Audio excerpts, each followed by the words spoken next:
go. Hello, and welcome back to the Uncensored Journey podcast, where we say whatever the fuck we want because it's our journey, like it or not. I am Cindy, and with me, as always, is Gabriella. Hi, Gabriella. Hi, Cindy. Hi. Today, exciting one today. Today, we're going to be talking about setting boundaries, and setting boundaries is a critical aspect of maintaining healthy relationships and promoting personal well-being. So today we will be talking about establishing and maintaining clear boundaries. Gabriella, do you have anything to add about this? It's been a very near and dear to my heart over the last year as I am learning, reading, and practicing boundary setting. I come from a very proper family and very emotionally constipated family.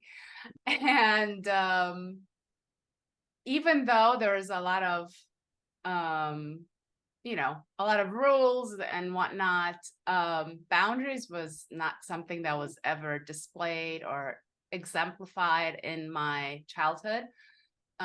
So yeah, I found that a lot of the times when I would get angry or frustrated or have an outburst was because my boundaries were getting violated, and I didn't realize that, and I didn't put it together up until a year and a half ago. So yeah, I think boundaries are incredibly important to preserve yourself, your happiness, your well-being. They're critical all around in whatever interactions you're having. Agreed. I have similar experience within my family. Boundaries often weren't set, especially growing up with a sibling, like closing your bedroom door and they just come running in. That was, or coming in and like knocking shit off of your dresser and then just walking back out, like sibling shit, but it was definitely crossing boundaries. But I guess also took it super seriously when I was younger, but now it's like, oh God, just leave, whatever. It was, looking back, it's silly to get upset about, but boundaries too for in my family were made fun of or not respected at all. So yeah, it was an interesting thing. But as I grew up and as I started figuring out life for myself, I I started being better at setting boundaries, and I've mentioned before, I'm in a 12-step program that helps me with these things as well. And I get to practice with the people there so that it's easier to maintain and establish boundaries with the other people in my life. So that's been kind of nice too. But in typical Cindy fashion, I made a list. I made a list of the importance of boundaries. So I'll share that with you now. Yes, So please do. awesome. So boundaries, I think, are like they preserve my mental and emotional health. Setting boundaries help me protect my mental and emotional well-being. It allows me to prioritize my self-care and avoid being overwhelmed with the demands and expectations of other people. If I'm very clear in my boundary, if I'm very strong-willed in my boundary, and making sure that it's unbreakable, it's an unbreakable bond. Improve self-esteem, and establishing and enforcing boundaries, communication, and a sense of self-worth. It reinforces the idea that my needs, feelings, and opinions are valid, and contributing to it also contributes to my increased self-esteem and self-respect. So I was told once that esteemable acts build self-esteem, and one of those esteemable acts that I chose to focus on was setting and keeping boundaries. It was very easy for me to be like, well, let me just break this boundary. No, I set a boundary now and I keep that. So it also helps with enhanced productivity and focus, and boundaries help establish a clear structure for my time and energy.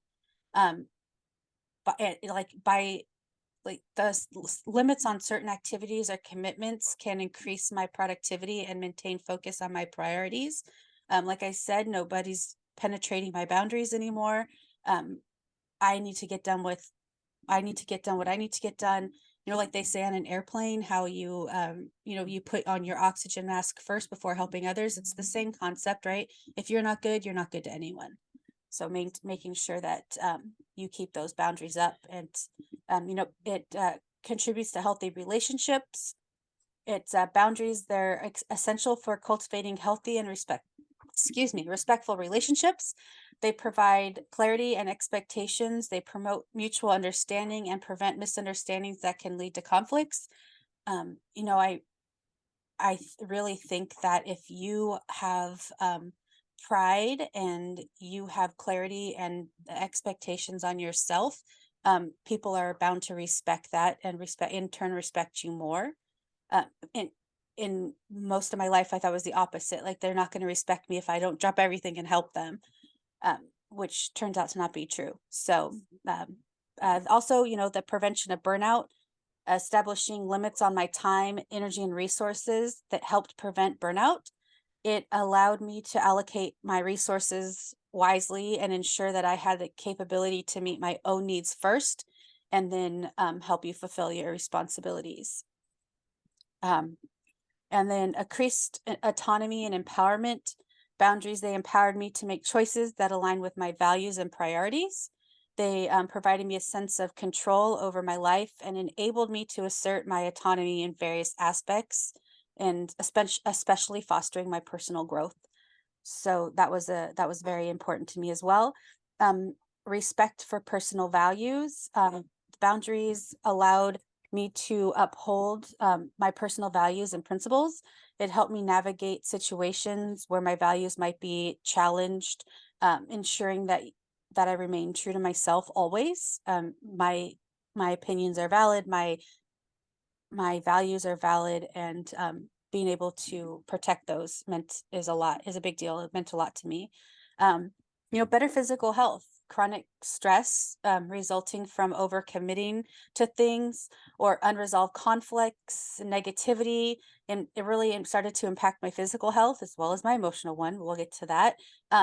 Boundaries contributed to stress reduction, positively influencing overall well-being and reducing the risk of stress related issues and situations. Um, Also, it helped with clear communication, right? Because boundaries facilitated clear and open communication.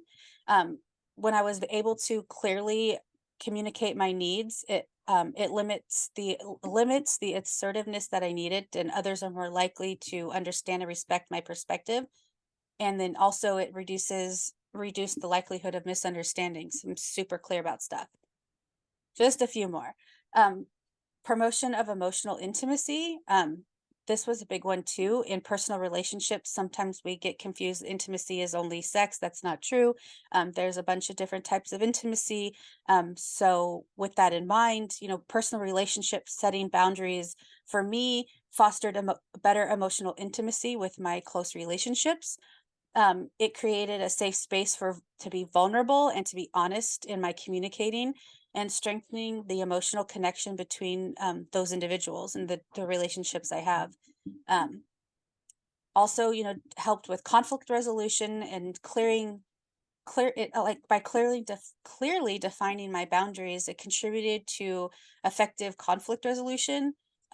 When conflicts arose, having established limits and expectations helped guide discussions towards mutually agreeable solutions. So um, was able to like the conflict resolution piece to it was big too, because I didn't like I didn't like confrontation, but now it's not confrontation, it's conflict resolution.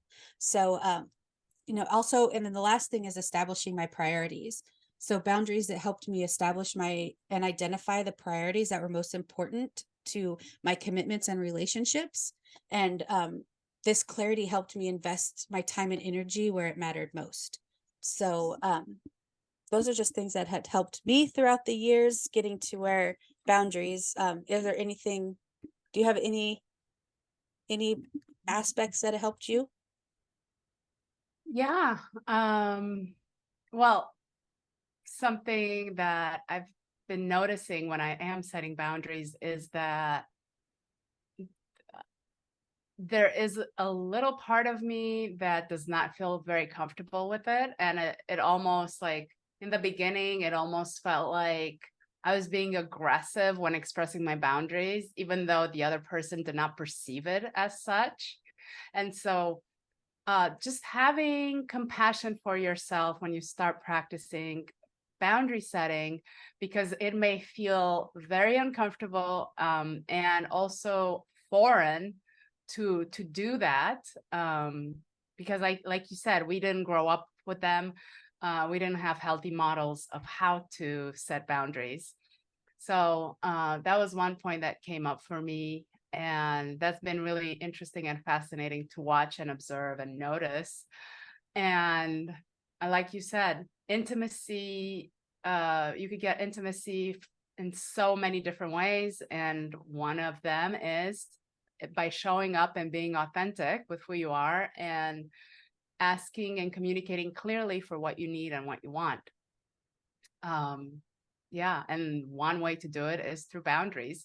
Another way to do it, even before you get to set a boundary with someone, is to communicate effectively what you need and want. And it doesn't have to be like a boundaries conversation, right? It could just be, hey, this is what I expect from this relationship. This is how I see us being successful, et cetera, et cetera, et cetera.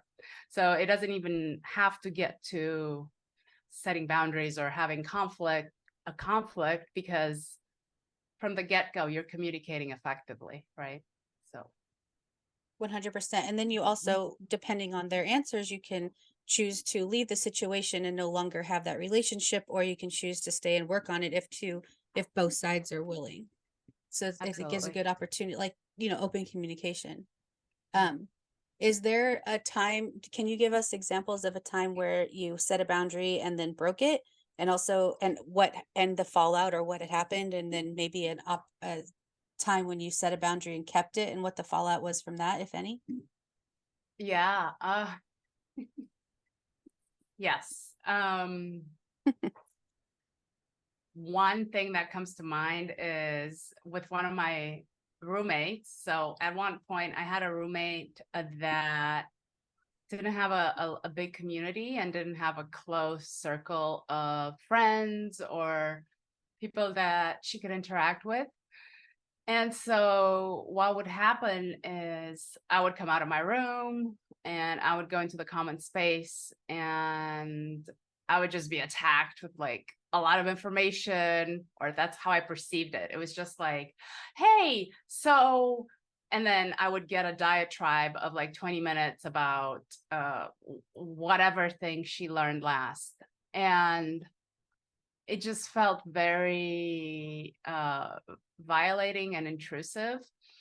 And I did have a conversation about it, and I kind of stumbled my way through having a conversation multiple times. And then um yeah, it was definitely a journey. It was kind of bumpy.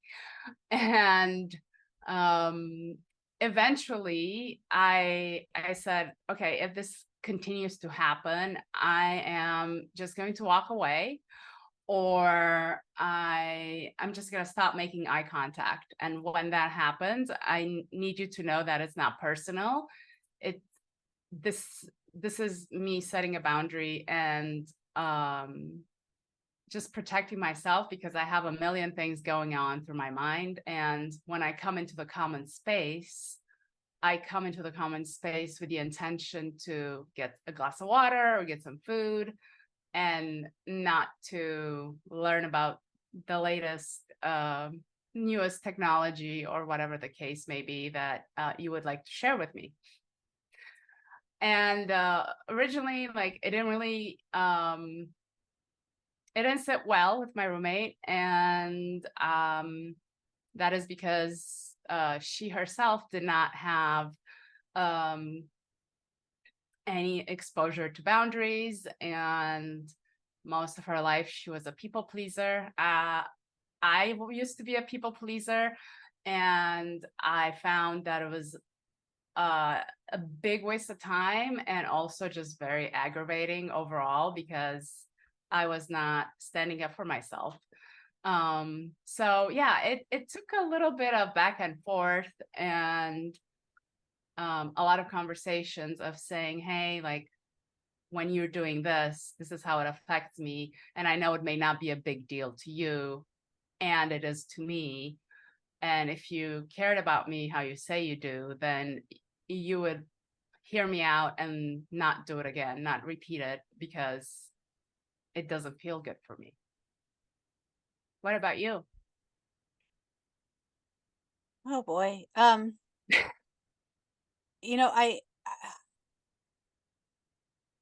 Since it's fresh in my brain, I you know, I guess the best example, like the most current one, is ending my last relationship. I definitely I had some expectations about how it was supposed to go and what we were supposed to be doing and how we were supposed to be at a certain point in years that we meant that we made it to. But um it got, I did a lot of changing in the years that we were together, and I was wanting different things in the relationship. And I went to him and I was like, hey, here, this is what I want. This is what I deserve, and this is what I need out of this relationship. He says, I can't give that to you. So, I mean, I'm paraphrasing, of course, there was more words than this, but then I said, okay, then I got to move on. So I did. Um, and that worked really well for 2 years. Till now he's coming back, and I've got to be back into the picture. I don't know what's gonna happen, but I got to make sure that my boundaries stays, and make sure that um I'm not necessarily going to cave based off of, like, because I love this person or because I want to have a relationship. So I'm just like, anyone will do. So I really have to look at how I can protect myself and my boundaries so that I don't slide back into a relationship that I don't want, or don't, I mean, that's maybe not a bad way to put it, but a relationship that doesn't meet my needs. So So how are you going to do that? What are some tips you could share with our listeners on how to do that? I think keeping my word to myself. So, setting boundaries for myself going into a situation where we might interact, or making sure that I have a clear picture of what I want, and make sure that picture is in the forefront of my mind, and making sure that that picture is the same one that he sees as well. Also, it comes down to, for me, like, self-care and self-worth is like, I am worthy of all the things that I want in a relationship. So I got to just keep that in the back of my mind, and knowing how badly it feels when I don't focus and focus on myself, self-care, and like focus on my self-esteem journey, then just the reminders of going back to that is I don't want that. So it was hard and unpleasant. So I don't want to go back to that. So I got to just my plan is to just stay strong, and keep the focus on myself and move forward. Great. And have a clear intention of what you want, right? Going into this potential scenario. Absolutely. I have a list. That's right. Yes, you I do. love lists. I love And I lists. love that about you. That's great. What about, like, professionally? Like, how do you, like, maintaining relationship, or maintaining boundaries in personal relationships sometimes is easier than professional, because you're there to do a job. Like, how do you establish and maintain healthy boundaries in your professional life? Yeah, having professional boundaries is much easier. And yeah, I think it's the same way as you do for your personal. Having a conversation when when I first start working with someone, really understanding their ways of communication, what they like, what they don't like, and also having a working agreement, an informal working agreement discussion, right? It's like, hey, if you need this, let me know. My response time is usually within a couple hours, depending on my schedule for that day. And yeah, if there's something, a project you need help with, then what are the parameters? What are the expectations? When do you need it by?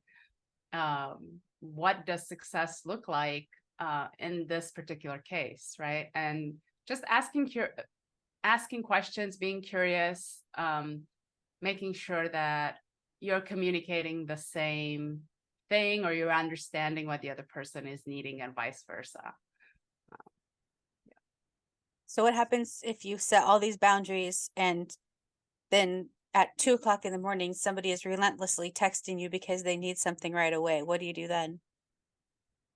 Well, that's good for them. My phone is not in the same room as my bedroom, so well, I guess I will respond during my working hours. And I almost feel like that is an answer and a boundary in itself, right? Like, by not responding and by making that clear that outside of working hours, I will not be available, because I am paid for 8 hours a day, and that is our original working agreement. And so I'm not available outside of that time. Nice. What self-care practices can you attribute to implement to manage your stress or discomfort, like around keeping boundaries? Well, there's been this practice that I've been doing that's been supportive. Um, so every morning I write down 3 things I did well the day before. And then I also write down 5 dreams that I have that I want to manifest.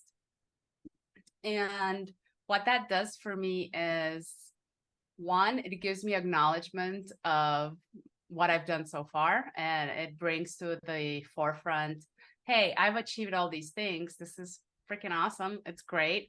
And they could be small things like, hey, I went above my 10,000 step limit, or I went on 2 walks versus 1, or whatever the case may be.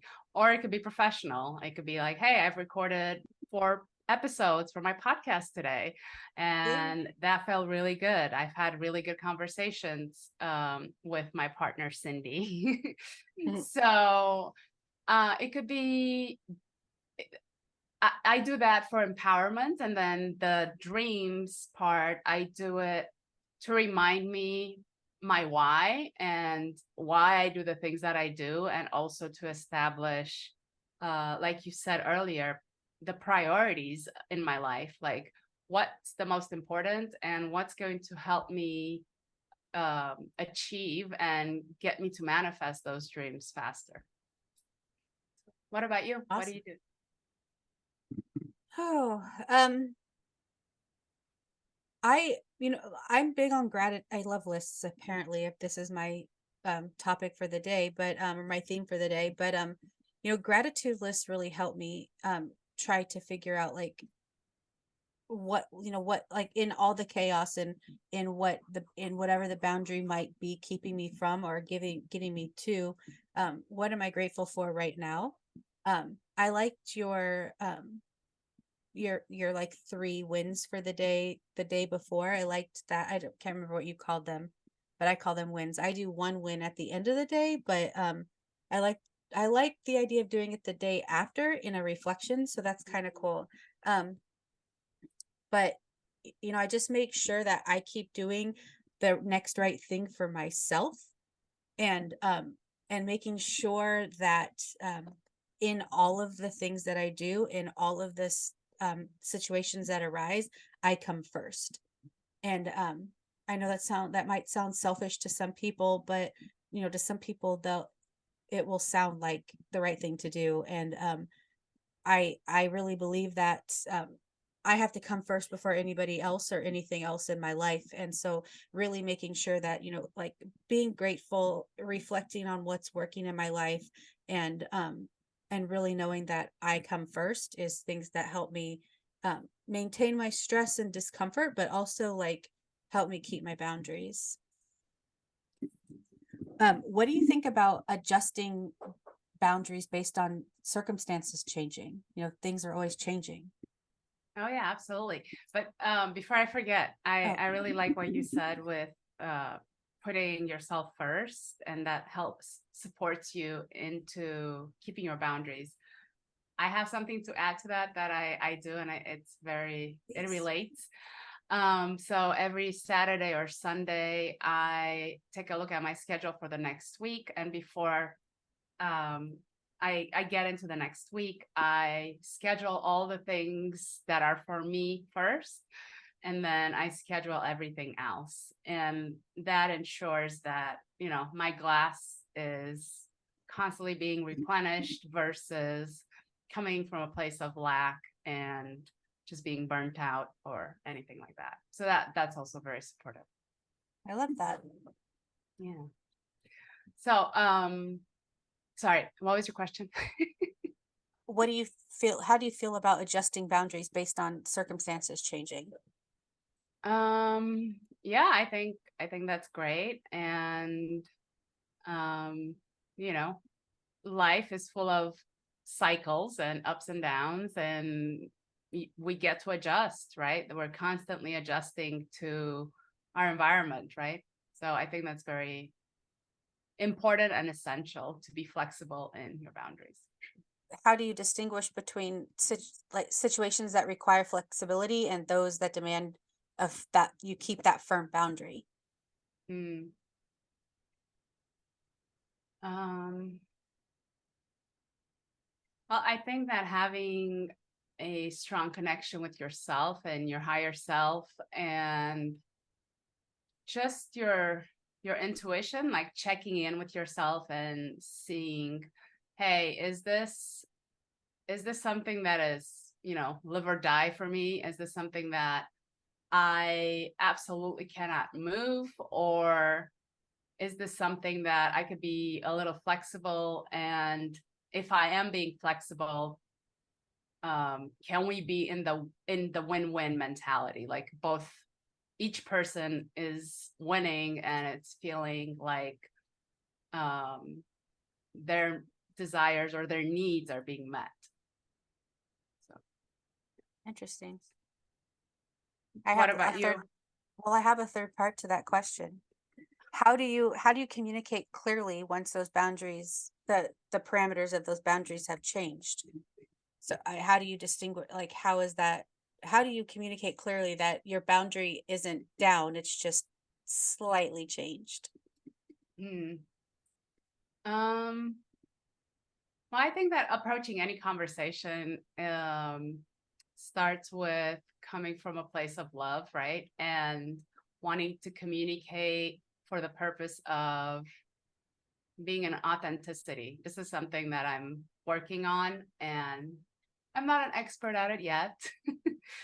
But I think that anything and everything starts with communication and expressing it to the person that you're readjusting the boundary with. Like I think a great example is my mom and her dietary changes that she's been doing, right? Like I I she's over Christmas, for example, like she's doing this very strict diet, and um it was a little challenging for me in a way, because most of my friends are living in other places. So my real life community is very small where I live right now. And so it was just her and I for Christmas. And she was eating her food, and then I was eating my food. And I expressed what I felt like, hey, like it would be really nice to eat uh the same food together, or to, break bread, right? Because that's what holidays are about like connecting versus a meal, right? Over a meal. And by me expressing that, it fulfilled my need and my desire to express what was going on. And it may not necessarily be a boundary, but it was still a communication, an act of communication, where um it was not the perfect, it was not the usual Christmas that I would have with her. And at the same time, by me communicating and not letting it fester, then it allowed for a more authentic connection with each other. Yeah, with each other. Nice. What about you? How do you do it? Um, I think that I kind of just erase the board and start over, right? Like say, forget about this. Like things have changed, just again, back to the clear communication. Um, I have this little board that it's a dry erase board that I do weekly menus on to make sure that I have what I need, and I'm planning. We talked about that in a different podcast, so maybe go back and listen. But you know, I kind of look at it like that. Is so like I have a boundary written on a dry erase board, right? And I say, okay, well, let's just clear this off and restate the terms of this boundary, because I don't think that um for me, it hasn't been very successful in like setting a clear boundary and then like slightly tweaking it. That's always like taken as like an inch to take a mile type of a thing. And I'm not very good at, I'll take responsibility. I've not been very good at closing that little bit of wiggle room so that the mile has not been taken already. And it happens like before I even knew it. I'm like, whoa, whoa, whoa, whoa, what happened? We had a boundary. But it to be very clear, like wipe it out completely, forget all of this. Here's the new terms and conditions type of a thing. I would love to like practice uh like just tweaking a boundary more, but I have not been very successful at doing so. So it's a kind of an all or nothing situation. And I um I'm not really sure if I can distinguish between situations that like require flexibility and require a firm boundary. Like I said, I sometimes have a hard time in wiggly with wiggle room, right? Like the wiggle room, it's for me, it's like black and white. Like I have a hard time with gray area when it comes to boundaries, because I Mm. feel like that's when like the boundary walls crumble, and it makes it very easy to me, like, oh well, okay. I mean, like with my ex, for example, we broken up before, and within a month we're back to the same thing, the same routine, because um my boundaries were too flexible. They swayed in the wind, and there was not a solid foundation to those boundaries. So um yeah, I think that's definitely something that I work on. That's why I asked you. I was asking for a friend. I was curious to know what your suggestions were. So thank you. Um, Yeah. No, Go you're ahead. welcome. And I think that's a practice, and that's something that we develop over time. And not to say that it's impossible. And we're in a little bit of a disadvantaged group because we didn't like grow up with it. We didn't have like, now we're learning it. And now it's much better than not at all. And at the same time, it's something that we get to master later in life, and we get to master now. And I think that it just starts with communicating. I agree. I agree. How do you handle resistance or pushback when setting boundaries? Um, well, in the beginning, I didn't handle it very well. I didn't handle it very well at all. And I would fall into this energy of being the victim. And I'm like, and I no longer do that. And I own it. And I remember that I'm at cause for what I'm communicating or what I'm not communicating. And I also remember that a lot of, like, everyone's different. We all have a different style of communication, and what may resonate or make sense for me, it may not for you. And so, and also remembering the presupposition of NLP that I love so much, which is the person that is the most flexible in the room is the one that ultimately wins or gets what they want. So remembering, and then that's, some people may consider it as a manipulation. I don't see it as that. I see it as, how can I be flexible in such a way that it is serving me and my highest good, while it's also, you know, it's getting through to you, and making sure that we're understanding what each person is saying, and really like respecting their model of the world and learning how to respect mine, right? And so, yeah.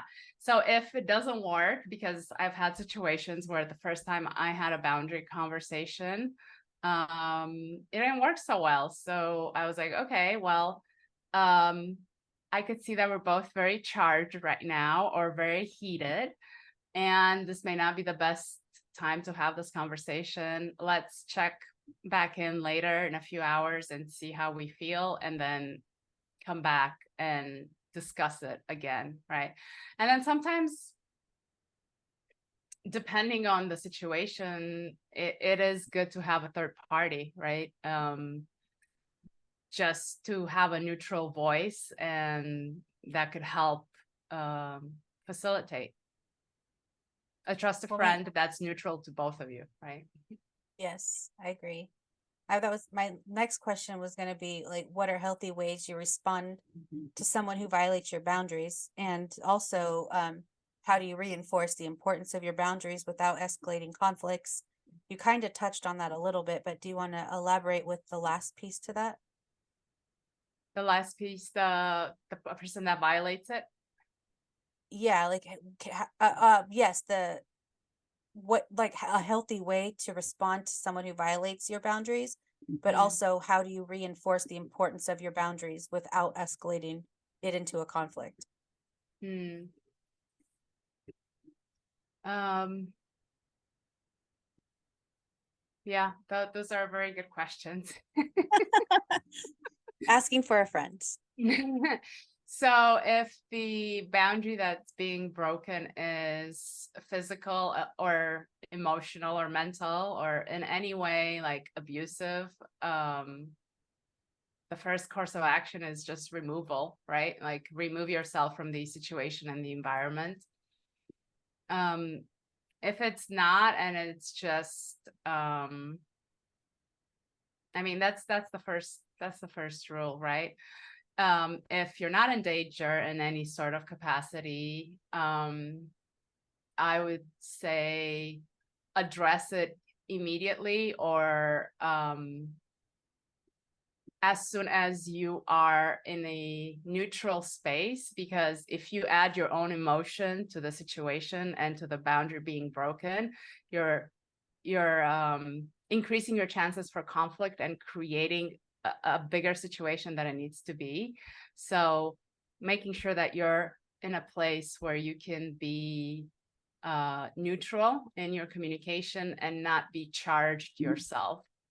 I think that's very important, and it's supportive, right? And also, like, making sure that the other person is in a space that they're neutral and they're not charged. Yeah, like finding the right time to have a conversation, while also making sure that it's timely and that the situation hasn't been forgotten, right? And that, hey, like, that this is not okay. I feel very charged right now. I feel very emotional. I would like to talk about this in an hour or so, or in a couple hours. Is this a good time? Like, let's set a time to talk about this. Awesome. I think I would add to that, it would be like right sizing the problem. Like Mhm. sometimes I feel like it's totally personal, right? Maybe it wasn't, it was just they were doing what was best for them, and it happened to be something that wasn't the best for me. And so learning to right size those problems and those conflicts was something I had to learn how to do. I tend to like make a mountain out of a molehill when it's in any situation, because it has been dramatic to me. So, or traumatic to me, so I have to make it super dramatic. Um and reinforcing the importance of my boundaries without escalating it again, right sizing it, and also making, like, really looking at it um like how can I best navigate this situation. I liked what you said about making sure that people are in the right frame of mind to discuss it. I think there's definitely something to be said to put a pin in something and coming back to it later when you're both in the right state of mind. I also think that making a decision to not make a decision, to not decide right now, is something that has helped me along the way, because of what I constantly think that, like, it has to be resolved today. I have to make a decision today. It has to be right now.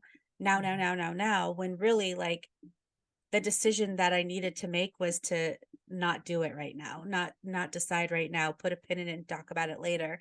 So learning that those decisions were okay had been was really changing for me. Um I'll talk a little bit about pushback when setting boundaries. Um, I just don't fucking care anymore. Like I have to put my needs first.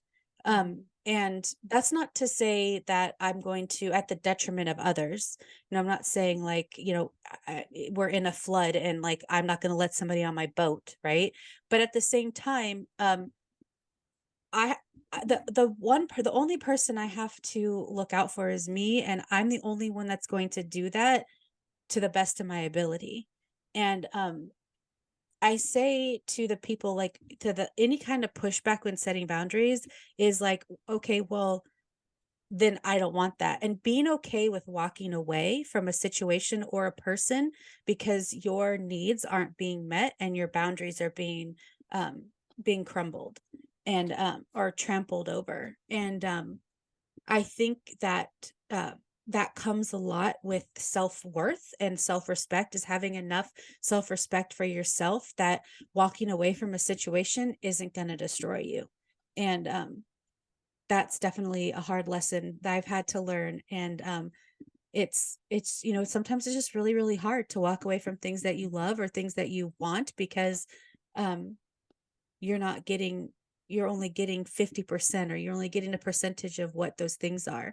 And any kind of pushback that you have, that the other person may have, that's great for them. And I also I realize that they're doing what's best for them. So um at the time, right? And that's not to say things change, people change, and come back later and revisit the situation. Like I said, putting a pin in things is really great, but at the time, that's what at that very specific time of that boundary or whatever, um, that's where I'm at with that. So yeah, Yeah, this has been I love that. awesome.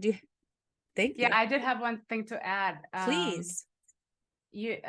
Which I would love to remind our audience, and it's just a good. I feel like it's a good note to end on.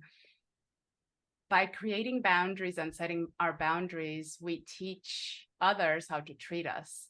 If 100%. we if we don't do that, then we're saying, "Oh, it's okay to treat me poorly," and that just starts a inner discussion and a vicious cycle with your subconscious mind, that it's okay to continue to have these negative or low frequency situations come up in your life because you're allowing it to, and you're not standing up for yourself. So 100%. Thank you for bringing that up. um Is there any last words? That was it? All That was right. Awesome. Well, thank you so much, everybody, for tuning in. We appreciate your support. So please like and subscribe on whatever platform you're listening to right now. Or hell, just go to the other platforms too and like and subscribe there as well. We look forward to bringing you more and more content as this year gets into circulation. And thanks for listening. We'll see you next week.